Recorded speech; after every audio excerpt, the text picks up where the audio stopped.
What's good, y'all? Welcome back to 3 in the Key, Offseason edition. It's been a minute. Welcome back. I'm your host, Jay. And shout out to Club 520 for keeping me entertained this summer in the offseason. Yeah, they do it right. What's going on, everybody? Good to be back. I'm Kaim, and I'm the host who lied. I am getting excited about the Hawks. I'm allowing myself to get excited, Brad. Got the unicorn in here. Got Jalen Johnson coming back from injury. Couple of defenders on the wing. Everything's going according to plan. I think the Hawks could be a top 4 seed with all these injuries in the West. The East. That's good. That's good. What's going on, everyone? My name is Grant, and I'm the host who thinks it's a sad day in hell that the Lakers have to depend on DeAndre Ayton as their savior. It's a sad day that the biggest free agency signing that the Lakers got was DeAndre Ayton. Bro, DeAndre Ayton is straight. What's wrong with getting DeAndre Ayton? He's a solid role player. Listen, bro. He's not doing nothing for them. We'll see. Hey, I have faith, but first round exit incoming. I can tell you. If you get hit with a hate. But as I said before, we're talking about some off-season moves and then get into the Summer League and Bron for All. So, you actually reminded me that the Hawks did get Kristaps, and you know what they were saying about him before he got traded. Nah, they said he was sick or something. Yeah, they said he was sick with something very specific. Neither of you guys heard about it. No, I don't think I know about this. They said people were online were saying that he had the same symptoms as Magic Johnson. Hey, man. Come on, man. That's what they were saying. I'm pretty sure Club 520 said it too. That's what they were saying. Bruh. You know, he did have a very mysterious illness, bruh. They're saying. Nobody knows what was happening, and it lasted for months, and it would get better and worse and better and worse. That's why they traded him. That's why they got rid of him, man.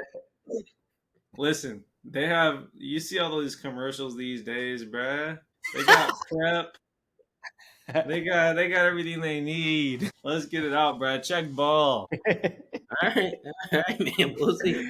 But, honestly, I didn't even think about it, but I think I kind of agree with you, Kaim. Like, we're used to the Hawks being that purgatory 8 through 10th seed fighting for their lives every year.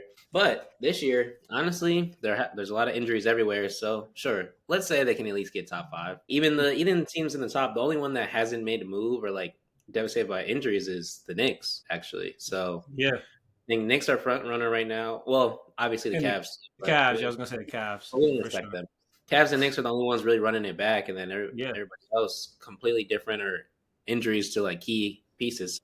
We'll see. We'll see what Kristaps can do. If he can do what he did with Boston his championship year, or a great ad. Otherwise, they're just gonna be stuck in purgatory and relying on Trae Young. There's a lot of if. There's a lot of if with that because Jalen Johnson, their young player, has to come back from injury and be right because he was out for the whole year. Then Kristaps has to not get injured, which is pretty much not a good bet. Like, I wouldn't put money on that. Kristaps is always out. But if they can all play, I even think adding Nickeil Alexander-Walker from the Timberwolves is nice because around Trae Young is basically, to me, he's like a little bit lesser. He's like an 85% version or 80% version of Luka. So he's going to run the whole offense. He's just not going to play any defense. So you need all kinds of rangy defenders around him, all kinds of athletes around him. And I think they actually have that now. With Jalen Johnson, with Dyson Daniels, with Alexander Walker, and then with Kristaps at the 5, I think that's a great roster construction around Trae Young. He's good. I think he's good. I mean, I think he's a good high-end role player. So I think, compared to number 1 picks, I'm not thinking he's going to turn into Wemby or Kyrie Irving or LeBron. But I do think, bro, he can hit the 3. He can defend. He seems to be athletic enough. Like, I think he'll be straight. Like, I wouldn't be surprised if he averaged 20 at some point in his career. But I'm more so expecting like 16, 17 points. Yeah. It's so interesting. You kind of threw him away as a number 1 pick. Threw him away immediately. Cooper's here. But it's just kind of sad. It's just people move on quickly in the NBA. That's all. Yeah. It's like, you're a number 1 pick. If you don't come out like Wemby, Zion, if you don't come out like that, people are going to lose interest like immediately and stop talking about you. So it's unfortunate, but he's actually good and he can develop. So, I mean, I wouldn't put it past him to develop further into an actual like star type of player. So we'll see. But I think with the Hawks, what really matters to me is they're one of those teams that has a lot of talent on paper and they're also younger now. And so I think like coaching is really going to be key to see how this team runs. I think like like the Rockets, they were a young team. I was like, they got Ime, so they're probably going to be good, and then they were. But like the Hawks, they're kind of a young team. They have Quinn Snyder, who's not like a bad coach by any means, but like I don't know if that's gonna help. Like they'll develop, but I don't know if they'll develop into a good team. Yeah, especially when your best player doesn't have those great defensive habits, those great hustle habits. It's not a requirement actually that your best player does that, but I feel like you need either a coach or your best player to be like a maniac. Like Mama mentality, like somebody has to be on the details. Like if you're not closing out, it's a problem. So I don't know if that's going to be the coach, if that's going to be the best player, or sometimes it could be surprisingly the opposite, end of the bench guy, somebody that doesn't have to worry about like losing playing time because they're not playing, like Kendrick Perkins or Juwan Howard or somebody like that. But if they don't have your right, like that voice, that's like, bro, we can't just we can't just jack the three. Like we gotta get into the offense. If they don't have that, it could be tough. But man, I think they'll be straight, and I think they'll be straight for a few years now, actually. So the only question is going to be, which I'm not quite here yet. The only question I think that still exists is Trey.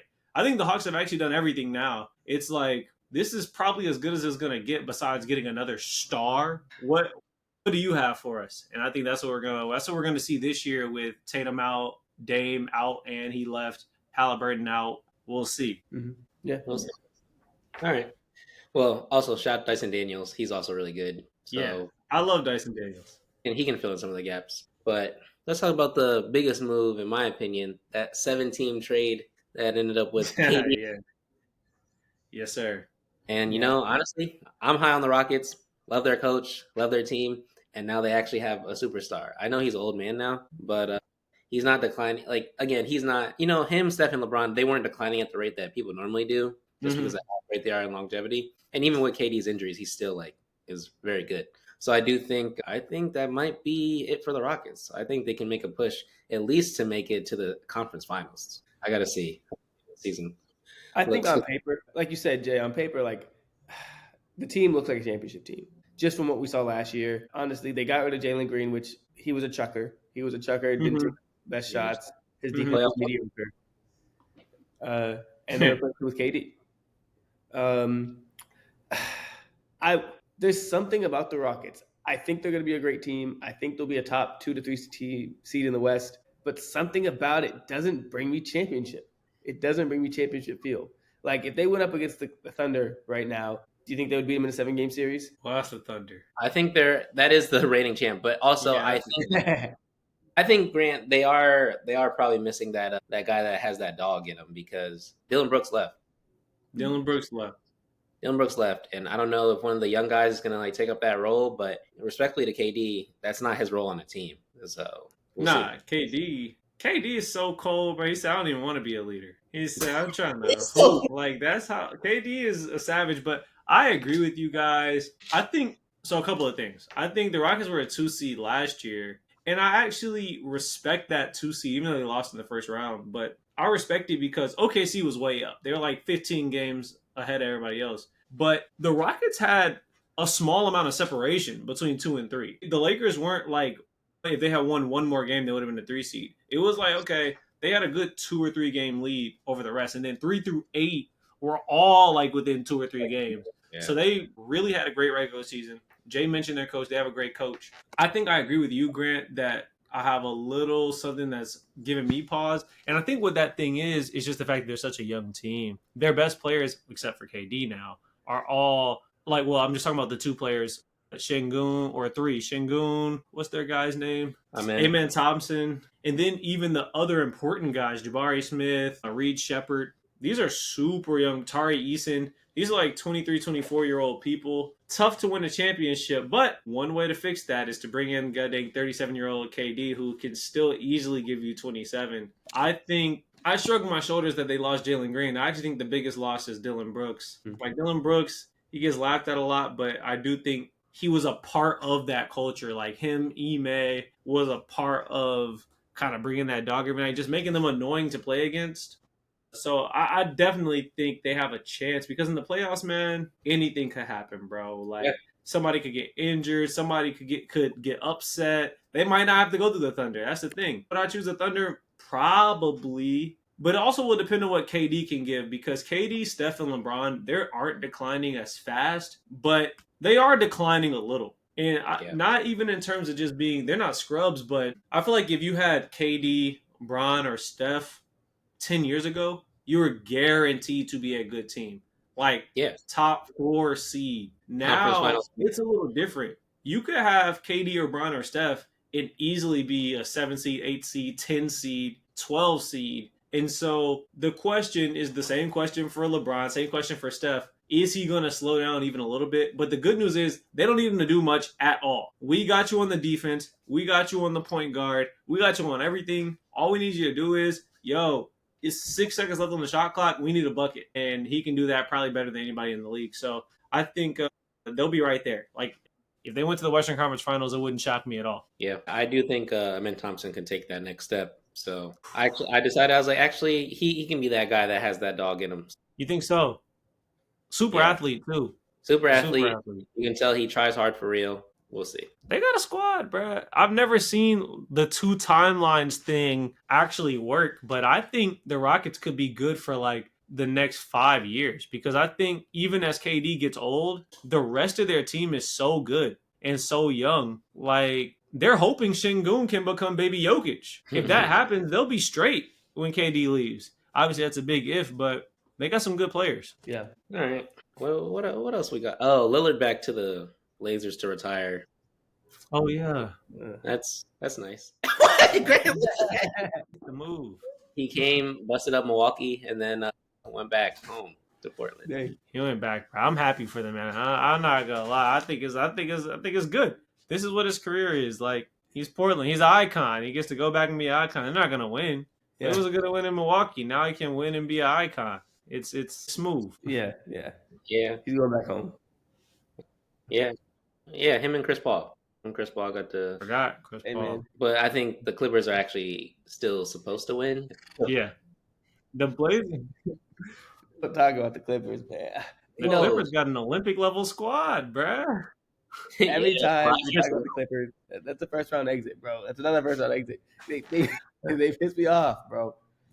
Because Harden, Kawhi, Chris Paul, Brad Beal, get all the stars. Ballmer gets all the stars. Yeah. Let's get the new stadium. Brad, they always fold when it means the most. They can't perform when it means the most. I don't understand why. And this year will be no different. Bradley Beal's going to be doing some diva stuff. Chris Paul's going to be goddamn being old. Kawhi's going to be injured. Harden's going to choke. It's always the same stuff. So, I don't know. I'm not too high on the Clippers. Max second round exit. I don't know. I feel like if they win the first round, I would have faith in them as a squad. I don't know. I just mean, like, they could make it to conference finals, you know? They can take somebody to game 7. Yeah, no. I think they took Denver to game 7 this year, and I feel like they're about the same level of team. Okay, well, that's fair. Norman Powell in Brad Beal. I think Chris Paul is actually a good backup point guard. No, they don't have Norman Powell. Yeah, he's out. Yeah, that changes everything for me. Brad Beal can just be Norman Powell. Bro, Brad Beal can't. People need to understand that Brad Beal is actually bad now. Like, he's actually he was so bad the Suns were like, we can't play you, bro. Yeah. They kept playing him because they were paying him so much money, and then it got to the point where like, bro, we can't win with you on the floor. Like, sit down. I've been hearing about that. Somebody said Austin Reeves is better than Brad Beal. I don't know, man. I didn't watch a lot of Phoenix, bro. I'm not a.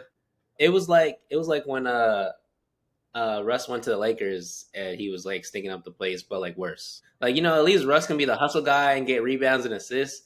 Brad Beal, if he's not scoring, he has nothing for you. He's not doing nothing. But I mean, isn't that Lou Williams? Lou Williams had a great career. Well, Lou Williams didn't get paid a super max contract. Yeah, and he came off the bench.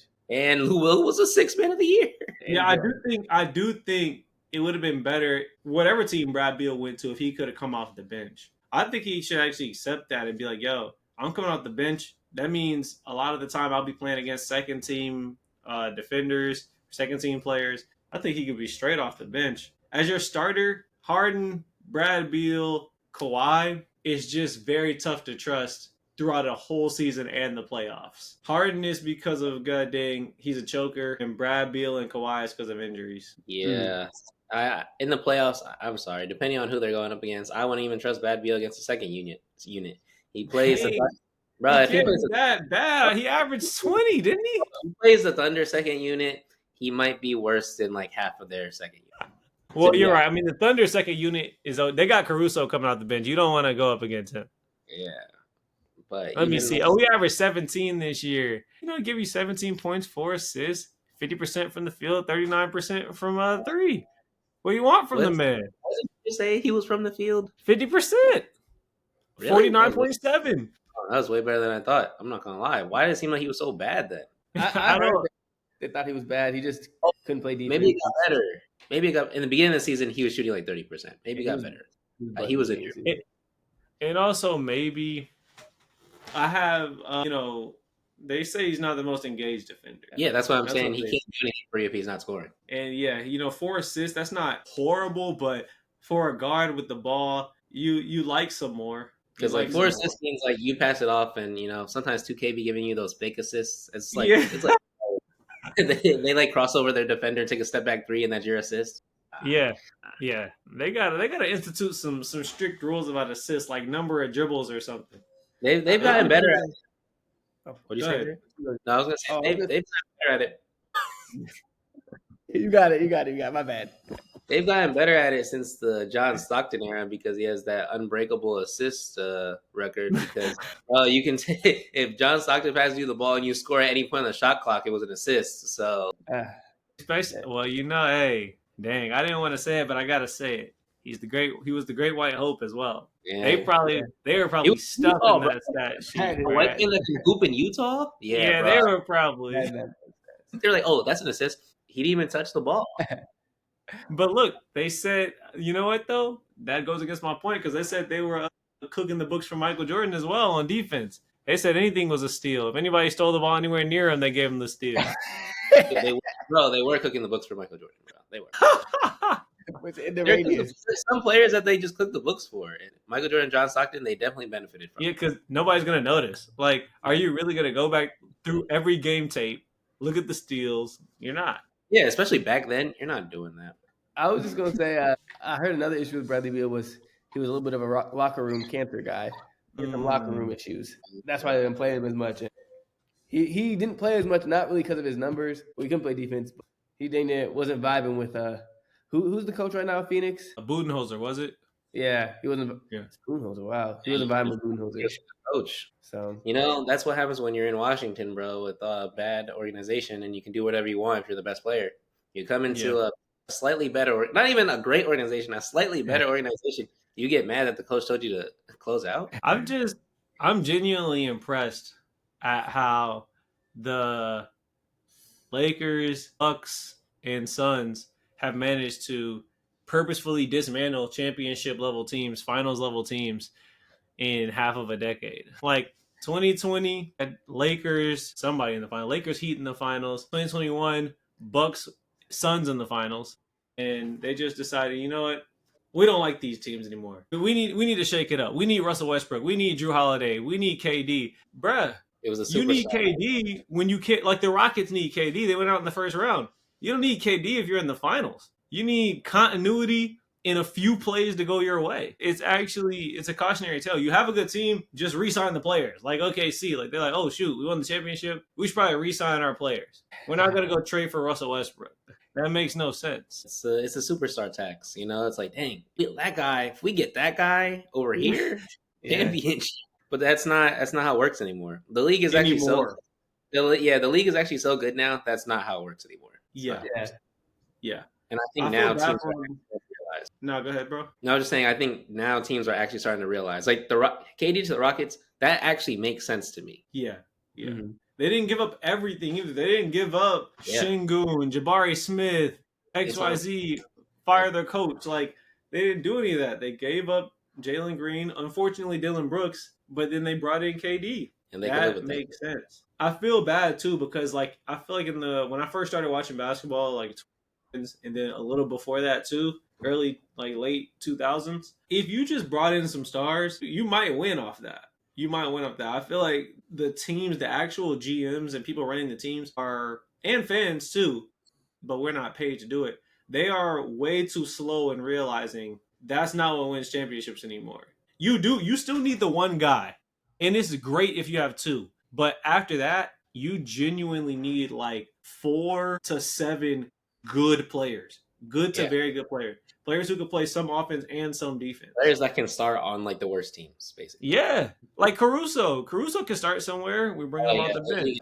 He can start in Washington. That's what I mean. Even the Pacers getting as far as they did, obviously, it was a surprise. But it's like, oh, you have Cat, you have Jalen Brunson, but it's like, yeah, but T.J. McConnell might go on a 12-7 run by himself in the third quarter. That's like our 8th guy. He might not even play some nights. So you need all the depth you can get, and it's hard to get it once you have those 3 stars. Yeah, second apron, man. Yeah, apron. It's funny. All right, that's cool. Let's talk about the summer league a bit. I mean, that's why we're really all here. Summer league brawl. Ronnie was looking pretty good in the summer league. Here's the Lakers propaganda, ladies and gentlemen. Here's the Lakers propaganda. Yeah. You're now. We held off for a while. Ronnie's been playing for real in the summer league, looking like he actually belongs. Ronnie looks like, he looks like he got drafted first round this year. Summer league, to be honest. I've been watching a bit. It's been pretty exciting to see, and like Cooper Flag, it's cool. I don't know. I think I'm like a hater. I don't really care. I was like, I hope he's good, but I don't care that much. Yeah. No, Bronny looks good. Honestly, Bronny looks way better than I thought he would ever look. He looks better than I thought his ceiling was. Yeah, but so many people get drafted. So many people go into summer league, and you never hear of any of these kids ever again. Yeah. Bronny was in that tier, but his name was Bronny. But he looked really good. He looked athletic, dang near hooping, hitting his shots, hitting his step back shots. I was like, okay, handling the ball, making good passes. So I like Bronny's trajectory. Honestly, I think when I look at him now, I'm like, okay, you deserve a spot on this team. Like you look good enough to deserve a spot on this team. If not the G League team, we 15th man. Exactly. We have to have a dialogue about Dalton Connect. How ass is Dalton Connect? Dalton just didn't play that well, and of course he's primed for a sophomore year slump. Like, okay, that's cool. The man just doesn't look like he's had confidence ever since the trade. Ever since that trade was rescinded, he just has not been the same player. I think that's fair though. It is fair, but that's the league. That's the league. That's the mental fortitude. That's the mental toughness that you hear the greats talk about. He doesn't have it. He doesn't have it, bro. He doesn't have it. When you're that young, bruh, you think you're straight. They probably did. They definitely didn't give him a 3-week warning either. They gave him probably a few hours before everybody else found out. Or he found out when everybody else 24, 25. The man's our age. I know, bruh, but imagine if your job hit you up and said, hey, yo, Wednesday, I'm going to need you to report to goddamn Utah. You would be like, what the? And then they're like, actually, never mind. We can't do that. And then you're like, you want me? And they're like, no, we just can't do that.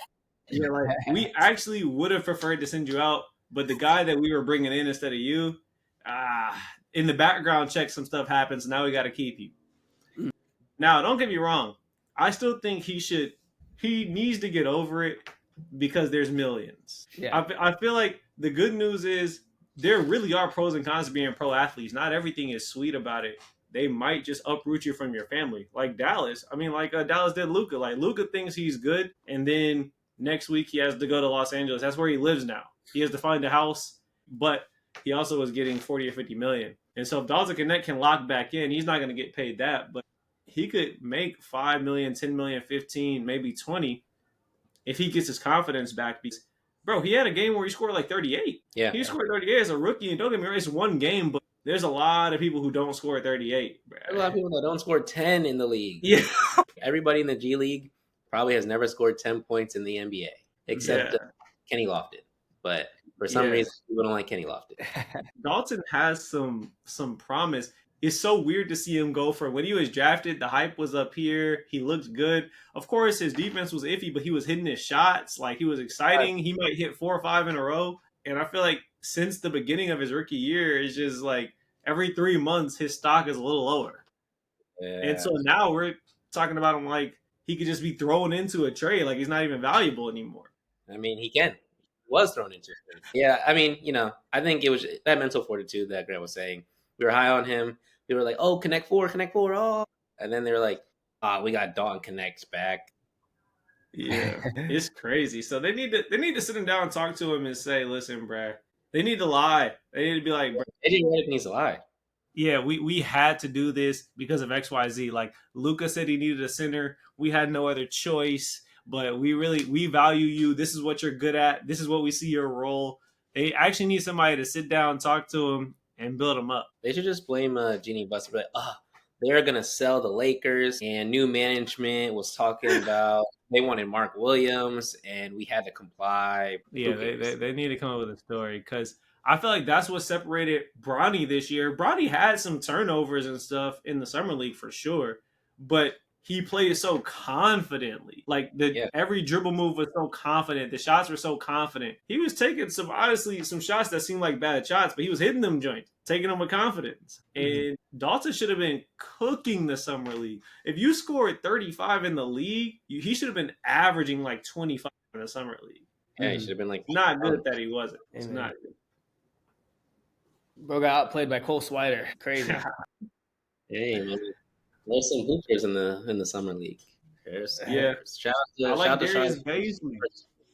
Yeah. You like Bazley? Yeah, I mean he got hurt. I'm not gonna lie, but I felt like summer league. This is the most exciting I feel like I've seen summer league, and there was no real. Obviously, Cooper Flag only played 2 games, but just watching everybody, Hanson Yang was hooping. Yeah, bruh, Khan Knippel was hooping. Yeah, like of course, Bronny's hooping. Cooper Flag hooped, especially that second game. I was like, yo, these young guys they're hooping. Yeah, they're these rookies are coming to play. Yeah, they're trying to. It's getting harder and harder to get that contract. Like that's what it is. It's getting hard, bro. The talent keeps getting better. It gets harder and harder to get that contract. And honestly, summer league, that's just to get 14th, 15th man on the roster if you weren't a top 10 pick. Yeah, that's just to make any roster, bro. Like, will anybody pick me up as your 15th man? Because if you don't, you're going overseas, buddy. Going overseas. Lithuania, Greece. Yeah, bro. I was watching Island, and they were hooping in leagues I never even heard of. They're like, oh, we hoop overseas. I was like, okay. They mean like China or like somewhere in like Spain, like normal places. Nah, bro. They were hooping in like Bosnia. I was like, what? And then Bangladesh. Yeah, like I was like, what? I didn't know there were leagues out there. Bruh, would you hoop in Bosnia, be the star player, probably make like 100,000 converted to US and like chill out there, but you don't speak the language, you don't know nobody? Or would you play in the G League where you probably make like 65, 70,000, but you are hooping for a living, but at least you're in America where they speak English? I don't think that's enough money to keep me in Bosnia, to be honest with you. And also, I think that country was a bad example because those Eastern European countries sometimes do not be rocking with black people. Yeah. No, okay. I'm assuming it's safe.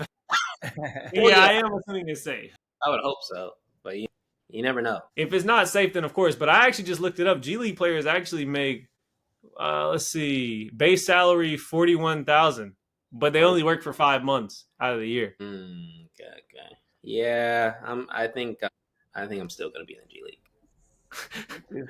Yeah, if you would have said China, they love people in China. Hey, but they be making bread in China. Like Stephon Marbury was chilling in China. 10, 15 M's in China. Wait, 10 or 15 M's? Yes, I'll go to China.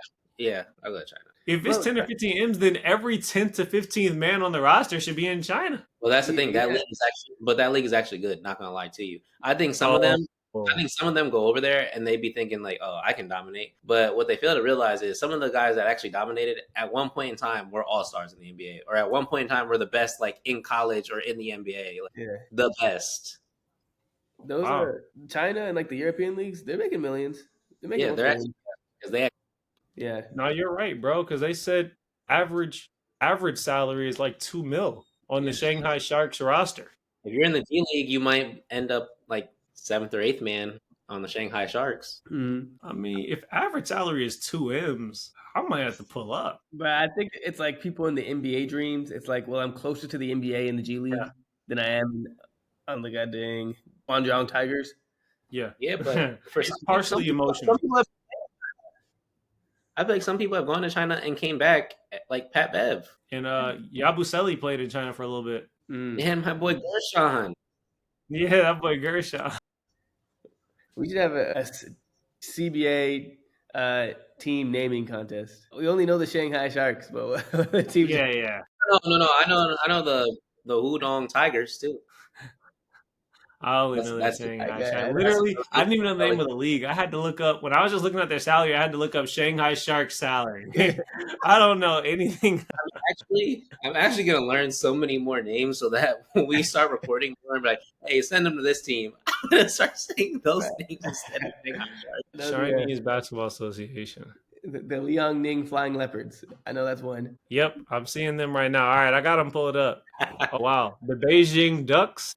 Oh, I didn't know Oh that wow, one. I'm not gonna lie, these are some tough mascots. No, they. Like not just the Tigers, the Flying Tigers, the fun. Golden Bulls. That's tough. Hey, we should do that over here. Man, they made that new WNBA team the Valkyries. Yeah, they did. I mean, that's cool. I like the logo. That's valid. And then Yeah, after Thor, Love and Thunder. And we got W some love. Shout out to Angel Reese. Shout out to them. You pay them what they're owed. Play them what they worth. I'm going to the Sky game next Friday, I think. So that's tough. Yeah, That's I'd super tough. actually much rather. I think I realize I'm really not a baseball guy, so I'd much rather go see them hoop than watch baseball. Oh, I understand. It's just my viewership of the league has been down significantly since Caitlin's been in and out. Oh, I forgot you're one of those girls, bro. Listen, she wasn't even hooping. Why are people mad? She wasn't even hooping, bro. I watched Caitlin, bro. That's it. Watch Paige. Yeah, I might watch Paige. I'm willing to, but bro, the Minnesota Lynx are like 14-2 or something crazy. Everybody wants me to watch hoops that I don't want to watch. everybody gets mad at me because I didn't like Caitlin Clark. Hey, man. You're like B hen, bro. You're the B hen. Yeah, bro. It's Caitlin. When Juju lands in the league. Juju, that's like I'll watch Juju probably. It depends. Is she gonna be pulling? I think Juju's gonna be the best out of all of them. But here's the thing. We'll see. She just got injured. I don't like. I'm not actually. I don't watch enough W to argue like Caitlin's the best in the league. I'm actually a fan. I'm just, like LeBron's not the best in the league anymore, but I watch him because I'm a fan. Oh yeah, I got you. That's fair. Fair. I just want to see some hoops, man. And the WNBA games, they be good now because I think they got a lot more talent. But sometimes teams do be getting smacked, and it's very sad. Well, yeah, because the worst teams, like the bottom end talent, isn't there. No, the top end talent is getting better and better. Yeah, talent, bro. So if you have a horrible team with no stars, you might get beat 85-47. That's the thing. Everybody has stars now. That's the thing. Like that's what I'm saying. Their talent's actually gotten better. They're not. Before they had super teams only. It was basically like super teams only. It was basically like, are you the Celtics or the Lakers? If you're neither, you're at the bottom. But now there's some better distribution now. But there's still some teams that are talent heavy. Anyway, just wanted to wrap up this episode 3 in the key. Appreciate y'all.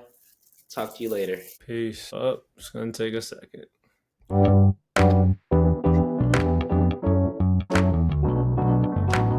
Powered by Riverside.